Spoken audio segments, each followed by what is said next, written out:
screen. Once again, thank you everyone for being here. If at any point anyone has any questions, do feel free to use the Q&A section of the webinar. We do have someone here who will be helping check questions as well. But today we are going to be covering the first part of our project management training. Essentially what we're going to be looking at today will be our budget and the buyout tab, which is where you're going to create commitments. Now, we're already inside of our project here. We are in progress. And we'll go ahead and start with the budget. The budget is going to populate from your estimate. So if you have, or if you built out an estimate in request status, once you get into in progress, you will have a budget in here. It's going to include all of your cost estimates in here, essentially a budget of what you're going to be spending. It is going to break down everything by cost code and cost category. So if you have multiple cost categories under a cost code, it will be two separate lines. And we can see that down here towards the bottom with our concrete cost code. We have some money in labor and some money in material here, but it's both under the same code. Now, if you did not create an estimate earlier in the project, no worries at all. You can definitely still create a budget from here. You just need to click the plus sign and add cost codes. It's extremely similar to how we added cost codes when making the budget, or the estimate rather. You can select a phase or build a phase from here. And then you would select your cost codes. Click save, and it'll populate them inside of the budget, where you would then assign a baseline budget for it.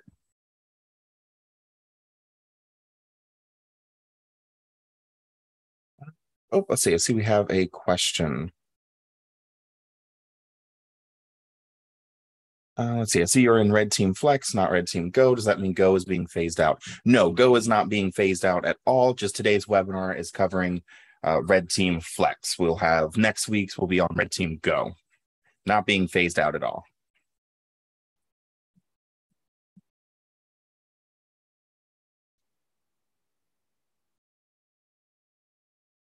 Right, but that is how you're going to create a budget if you didn't create an estimate.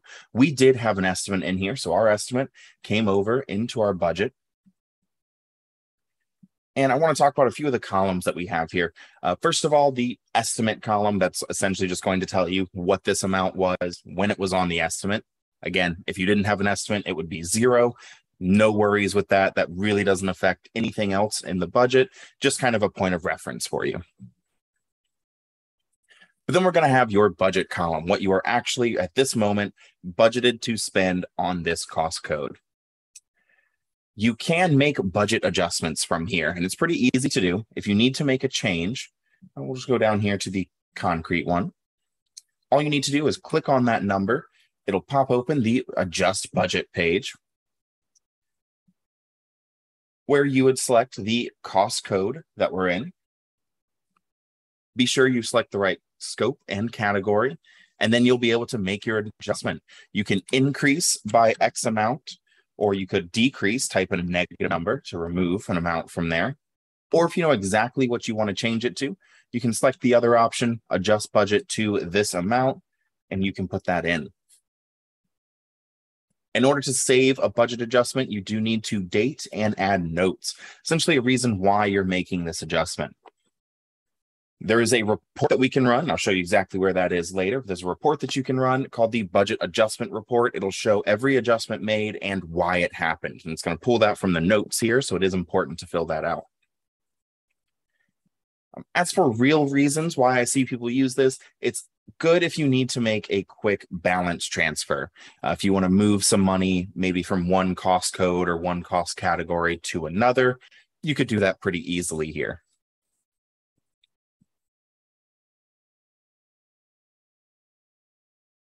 Right, next, we're going to have your actuals, open, and at risk. And I like to start with the at risk column here and then go back over to the left, because that's kind of the way money is going to flow. All of your money is going to start in the at risk column. Once again, if we look down here, we'll take a look at our cost code For concrete under labor, we have $10,800 in our at-risk. We haven't spent any money yet. The project just went into in progress. We are at risk of spending that full $10,800. The open category is going to be any open commitments. That's money that you are committing yourself spending. So a little later in today's session, we're going to create a purchase order against this cost code. That money will hit our open. The actuals is money that you have actually spent. So later down the road, when we receive an invoice against this buyout commitment we're going to make here in a minute, that money will move from open to actuals. So actuals is money truly spent. Open is money that you're committing yourself to spend. And at risk is money that you're going to spend on top of those two. Now, your actuals and open are going to be adjusted automatically, but your at-risk is not, because it is an estimated number. So Red Team is not going to adjust that for you, but you can easily make adjustments to it by clicking on the number itself.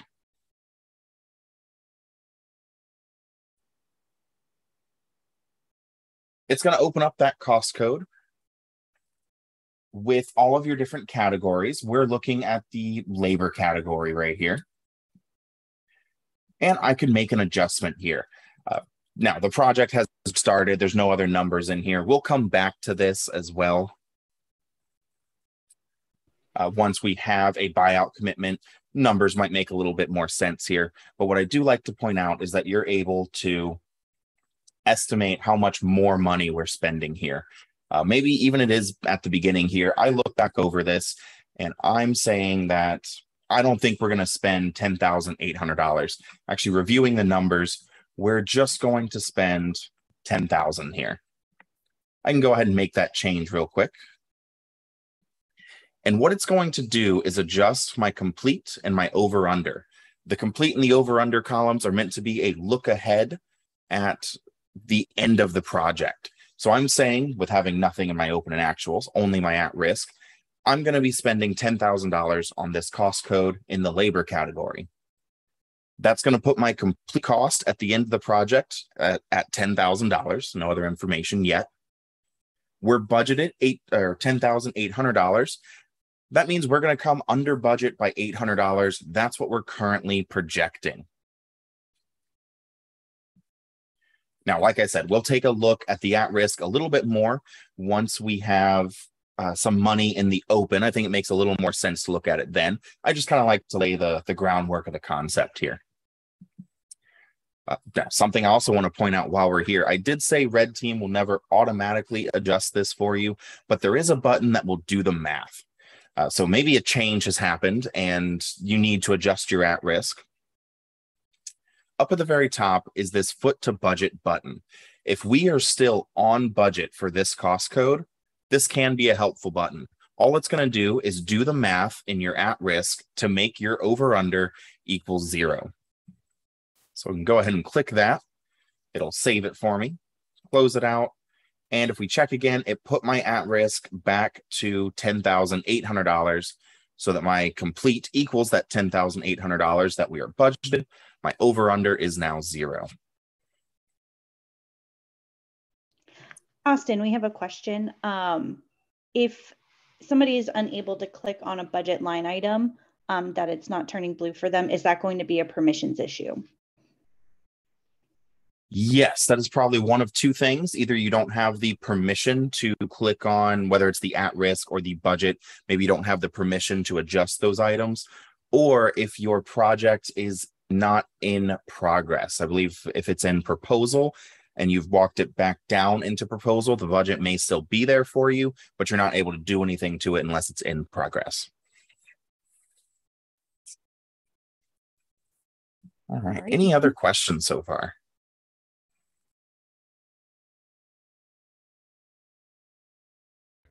That's all I have right now. All right, perfect. Perfect. So a couple last things I want to show here in the budget before we move over to the buyout tab is going to be from our view icon, little computer monitor icon here in the corner. A handful of different reports that you can run. First one being the budget adjustments report that I mentioned earlier on. You can run this and it's going to show every budget adjustment made and why it happened. The actuals cost is going to be a breakdown of your actuals column. Similarly to that will be the open commitments. It'll be a breakdown of your open column. So pretty much these two columns right here, actuals and open, you can run report with a lot more details on just that column. We also have our financial overview, which is a pretty in-depth report. We're actually going to take a look at that in more detail in a future training or future session. And then we have our budget report right here, which this is actually everything that you're seeing right now, just in a printer-friendly version. So if you want to print this out, email it to somebody, download it as a PDF, you could do that from that budget report. And I also want to talk about our filter icon right here, because there are 4 different ways you can view your budget. By default, when you come to it, it's going to be by cost code. So currently the budget's grouped by cost code. You could also group it by phase. So if you have phased out your estimate or your budget, you could view everything broken down by phase. By cost division instead of cost code, so a little more overview detail there. And then also by scope. I like to point this one out, and we'll take a look at it again in a future webinar once we've done a bit of change management. But if you have any customer changes on this project, you can view your budget by change, essentially. It'll have your original budget populated up top, subtotaled, and then change 1, change 2, with all the information in it, subtotaled at the bottom, and then you'll get your big grand total at the very bottom. As where if you have a change right now and you're viewing it by cost code like we are now, that money would just be in the appropriate cost code. So you could either view it that way or broken down by scope. Then one other thing I do want to point out before we move on is we clicked on the budget number. We clicked on the at-risk number. Those are both editable. Contingency column is 2. The contingency works the same way as the at-risk does. I just like to clarify that this is contractor's contingency and not owner's contingency. This is here for you if you need to use that. The open and actuals are clickable as well, but they're not editable from here. Like I said, open is going to change when you make commitments. Actuals is going to change when you execute invoices. What you can do is get some more information from these numbers. If I were to click on the open column here, it's just going to tell me where that number is pulling from. In this case, it was a 0, so it's not pulling from anywhere. But it's nothing you can change from there. Just get some more information when you click on those.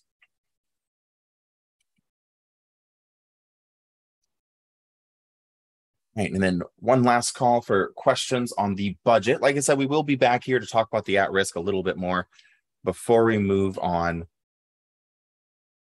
to the buyout tab.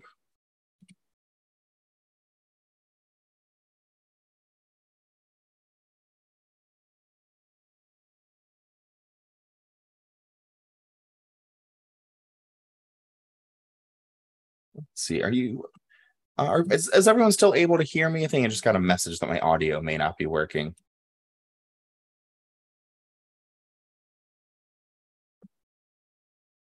Yes, you're able to hear me? Perfect. Okay.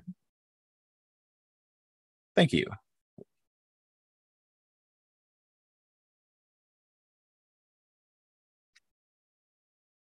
Oh.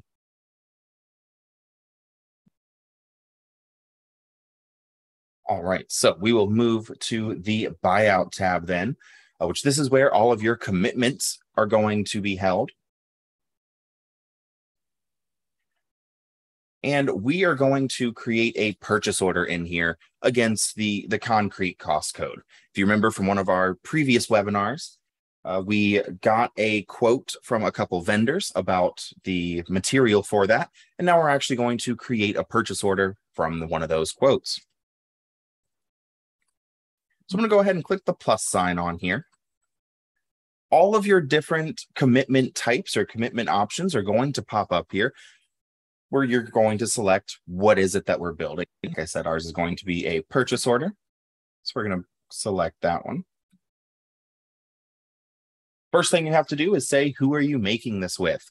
And this is going to be with one of our vendors here. Make it Able Payment and Concrete. I believe that's the one that we chose to go with. And right then, their quote is going to pop up here for me. So I could select to use this. Go ahead and check that off. It's now going to autofill some information from the quote into the rest of my purchase order. Now, if you don't have a quote, that is no problem at all. You can definitely still continue moving forward. Like I said, main thing it's going to do is autofill some information for me, and I'll talk about what that is and what it will look like if you didn't have a quote when we get there. So once we select that, we can move to the next step, which will be filling out contract terms.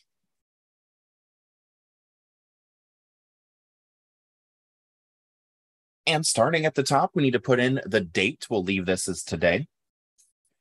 Which scope that we're in. We're still in the original scope. We haven't received any change orders yet. The subject. This is also something that's going to pull from the quote itself. Concrete mix is what was on the quote. So it pulled that into the subject line here. Do feel free to change that. And then we need to select a cost code. This is going to be under that concrete cost code. Now, I do want to point out some companies operate, and this is a setting or an option in our configuration menu. Some companies do allow to have their either subcontracts or purchase orders, the value be allocated to multiple cost codes. If that is the case, here in step 2, you do only select one cost code. Our next step, step 3, where we're actually going to be plugging in numbers, what we're paying for, you can select multiple cost codes there to allocate that amount. But here in step 1, it's just the one cost code. So I kind of like to think of the, the overarching cost code that this will be under. We'll then select the cost category, which will be material, or is a purchase order for buying concrete mix. Who the project manager is, that's going to be Ashley. The contact and contact for payment, if those are different people. And then you can select your billing terms. We're going to go with net 30.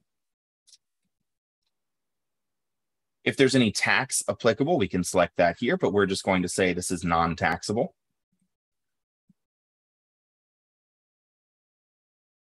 Also, value-added tax, if that is something that your company is using. We are not for this example, so we'll say no tax there. And then we can set retainage. Ours is set at 10% for default. I'll go ahead and leave that there. And then who they're going to bill to and ship to. Along with some additional information, we can put in a start date, finish date, delivery date, any special instructions, mobilization, if it requires a bond, and if we're going to require a lien waiver. So we'll move to the next step once we have our contract terms filled out, which will be products and services. Now, this is where we're going to be able to build line items of what it is that we're buying and how much we're going to pay for it. Now, if I did not have a quote, this area, the step 3 products and services here, would be empty. I have line items in here because of the quote. If we didn't have one, like I said, it would be empty, and you would start with the add items button, where you would start to build out your line items. You would put in a description, so pretty much a title of the item, a more descriptive description of it. If this was a work order, you could put the work description in here. You could check a box if this is going to be calculated on a unit price or a total price. So if I check that box, it'll allow me to put in a quantity, a unit of measure, and a unit price. Unchecked, I just need to type in an amount. And then there'll be a checkbox to say whether this line is taxable or not. But I said we're not charging tax on this one, so that wouldn't matter for us. Also, what I mentioned earlier about multiple cost codes, if you had that setting turned on for your commitment, where you could allocate value to multiple cost codes, in this box right here, I actually believe it would be right under this checkbox. It will also ask what cost code is this line item going to. You can have as many line items here in products and services as you need.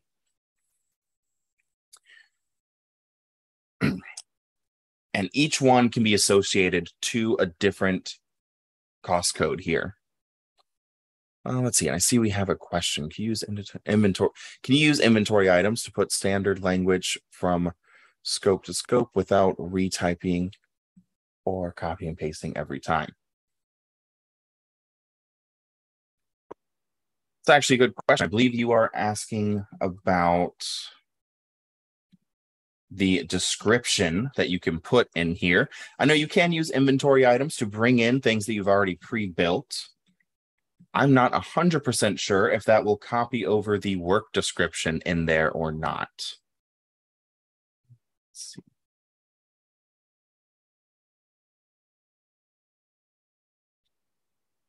I'll have to double check that for you and get back to you on that one. Absolutely.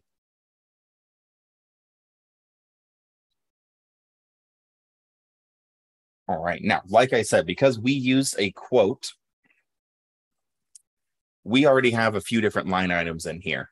And we have 3 in this case. You may have more or less, but essentially what these line items are, the bottom 2 came directly from the estimate.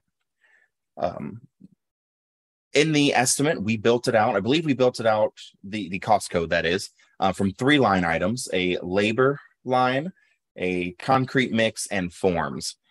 In this vendor's quote, they said they were going to be able to do the concrete mix and the forms. So we went ahead, included those 2 line items in products and services here. And then we gave a line item at the very top. This is their quote itself. So they quoted $2,200 for this. And that's going to be including concrete mix and forms. And in fact, if we were to leave this like this, when you have zeros in the dollar amounts listed, it is going to read that as included back on the actual commitment form. Or we can make some changes to it and allocate that $2,200 if we need to. I'll go ahead and click the checkbox to highlight everything, and then we can click Update, just so we'll have all of our editing capabilities on one screen for all 3 line items. So I'm going to go ahead and allocate this money a little bit. Let's see. First of all, I'm going to change from unit price. We will just have total costs on here. And I'll keep it pretty simple. I'll say for the concrete mix, we're going to pay $2,000 or $1,000 rather. Same thing for the forms.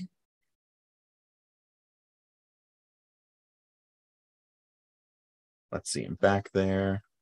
Oh, actually, I'll make it $1,100 for both of those. We'll just keep it even, and wrong number. We'll keep it even, and we'll split up that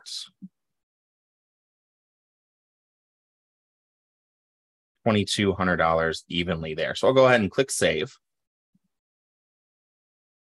I now have my $2,200 in both of the bottom 2 line items. This top one is no longer necessary. That was just the quote amount that came in. So I'll check that one off, and we can go ahead and delete it.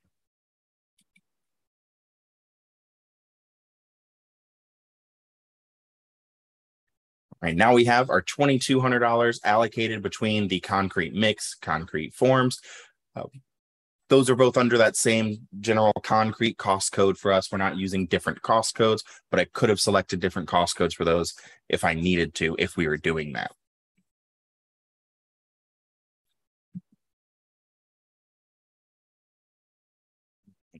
Any other questions here in products and services so far before we move on?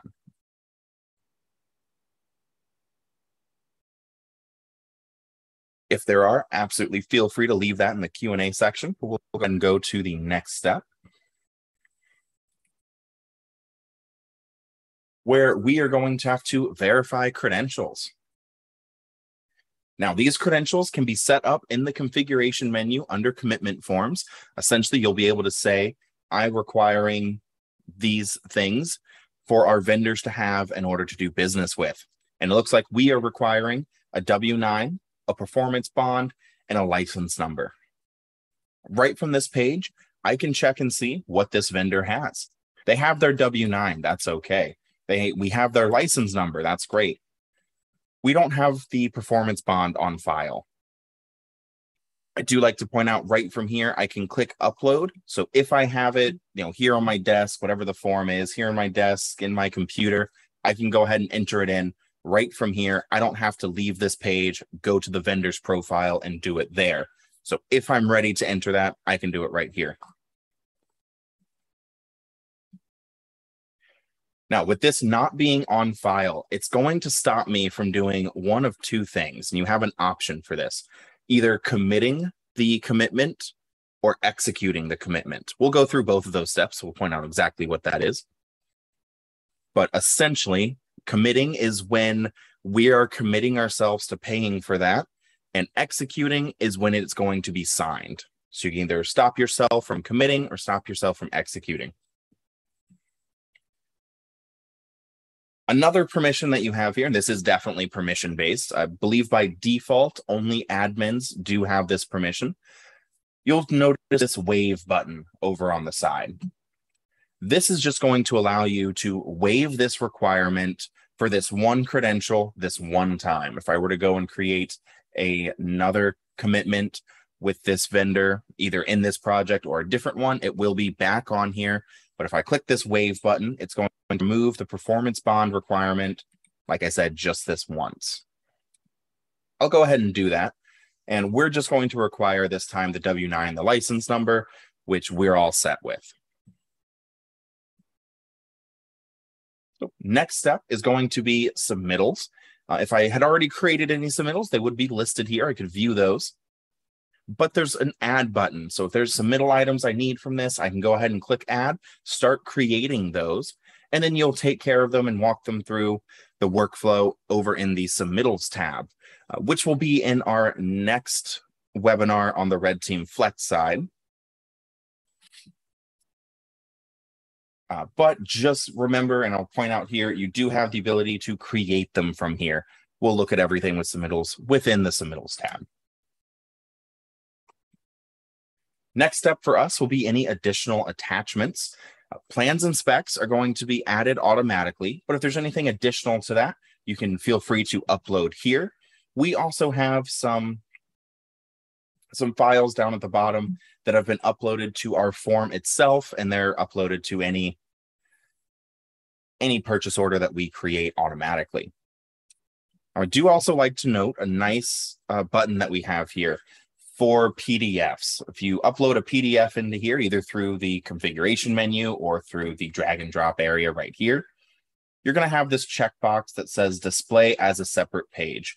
By default, we're going to show these as a link. So we'll kind of have an attachments page, and then we would have these 3 items linked to it. Or you could check this box. I'll go ahead and check one of them. You could check that box, and instead of being shown as a link, we will actually show that as a separate page connected to the file or the purchase order itself. So up to you whether you want the link or the actual page on there. And again, just only available with PDF formats. All right, so then next step for us, final step, is going to be step 7, the confirmation page, just letting me know, hey, we created this purchase order for the concrete mix. Go ahead and close out this form. And now we have our PO listed here as a line item in green text. As always, green text indicates draft status in RedTeam. Let's go ahead and take a look at it. While it's in draft, it's going to have a watermark across it, but that's fine. And that's going to be from the paper icon.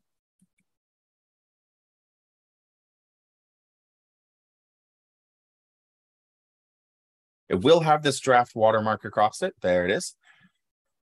I do just like to point out, because some people like to do this, you can still click email. It's going to give you a warning. Hey, the document is in draft. That's fine. You can still email it out at this time. It will be emailed with a big draft watermark across it.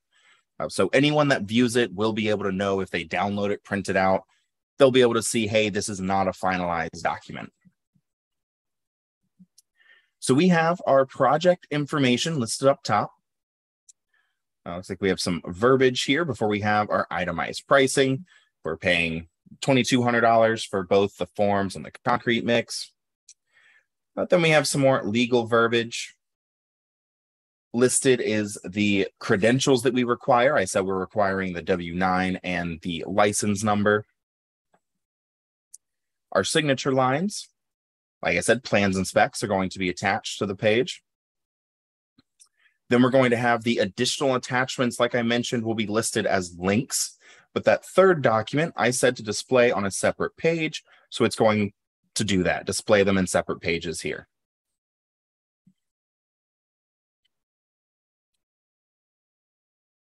So we'll go ahead and X out of here. I am happy with this. This looks good to me. I'm ready to move forward with it. Next thing I want to do is get that draft watermark off of it, send it out to our vendor, our material supplier here, and get this signed. So I'm going to want to commit this. Once you commit a commitment here in RedTeam Flex, it is essentially committing yourself to paying this. So it is going to adjust our budget at that time. So I'll go ahead from the tools icon. We can click commit.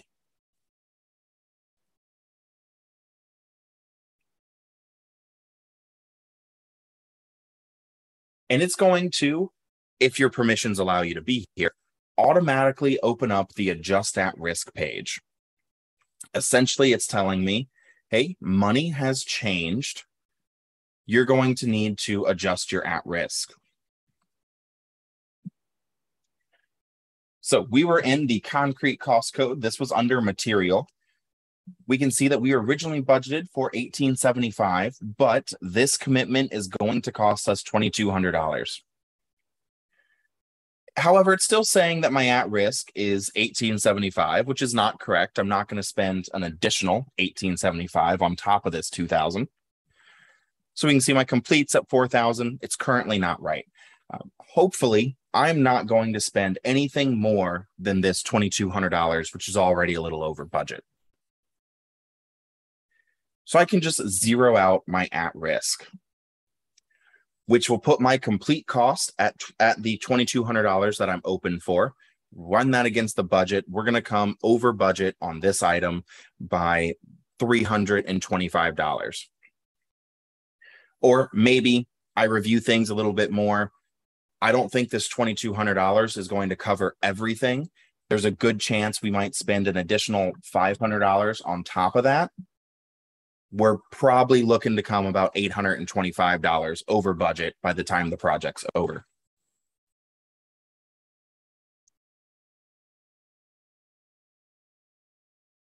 However, I'm going to put it back down to zero. We're only going to spend that $2,200.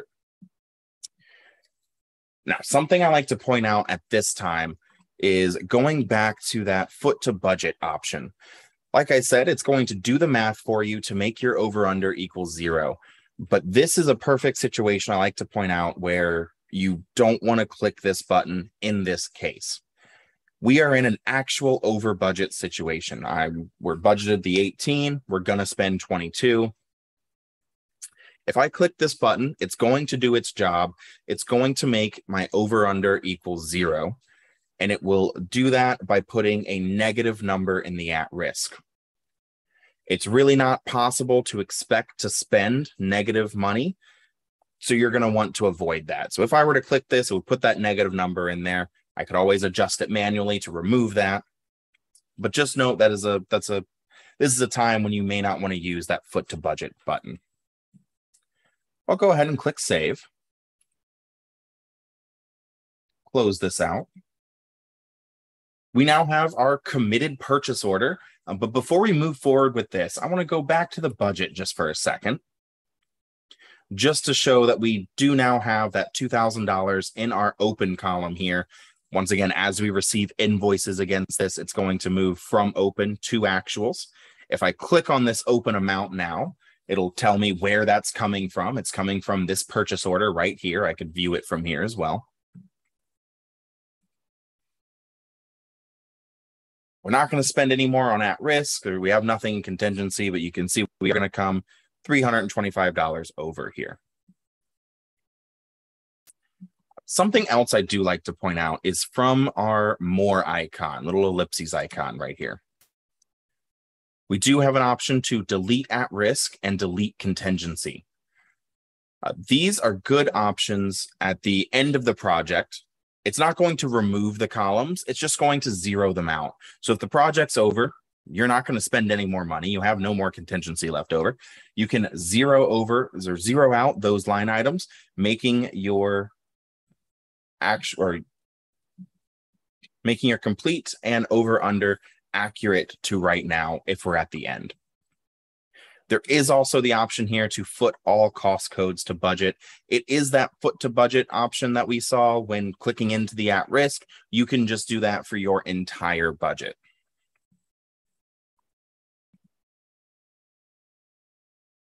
Just like to point those few things out before we go back into the buyout tab, and we'll finish taking care of this purchase order right here. Like I said, our next step is going to be we can view it again and email it out to the vendor. We want to get it signed. Once we have that signed copy in hand, I can come back here into the buyout tab, go to the tools icon, and change its status to execute. When I do that, it's going to open up with step 8. If you remember a minute ago, last time we stopped at step 7, the confirmation page. Step 8 will open up once it's executed, and it is essentially a source document. Here is where you can upload the signed copy of the file. So if your vendor signs it, sends it back to you, you can upload it here. Go ahead and close that out though. And now we have our executed document. Like I said, draft status, it is still editable. It's not finalized. Committed is finalized. This is the committed document. We're committing ourselves to spending this. Executed is once it has been signed.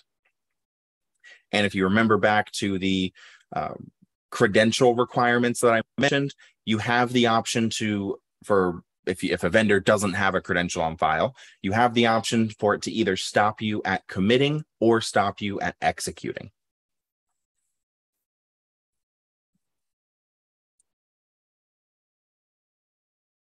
Right, and that is about everything that I had for today. Like I said, we're mainly just covering over the budget and buyout tabs.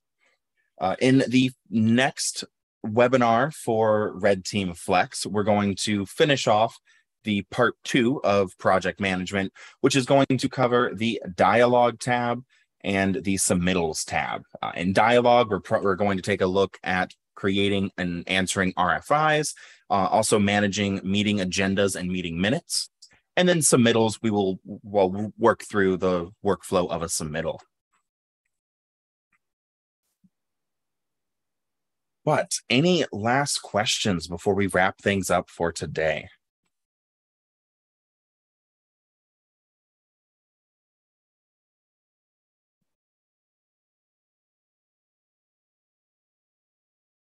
I don't see any questions on here. I'll leave things open for a minute or so before closing it out. But thank you, everyone, for joining today, and definitely hope to see you all next time.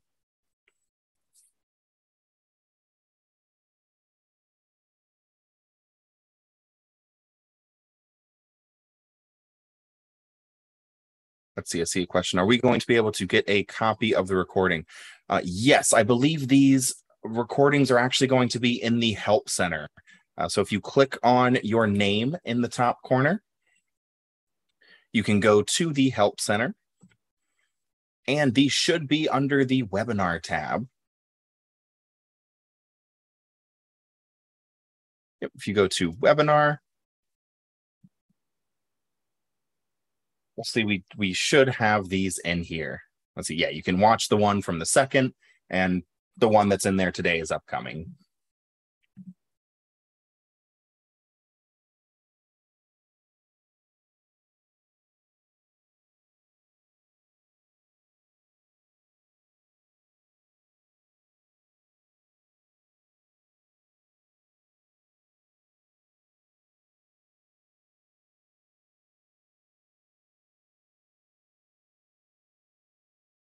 All right, everyone. Well, thank you once again for being here, and I hope you have a great rest of your day and a great weekend.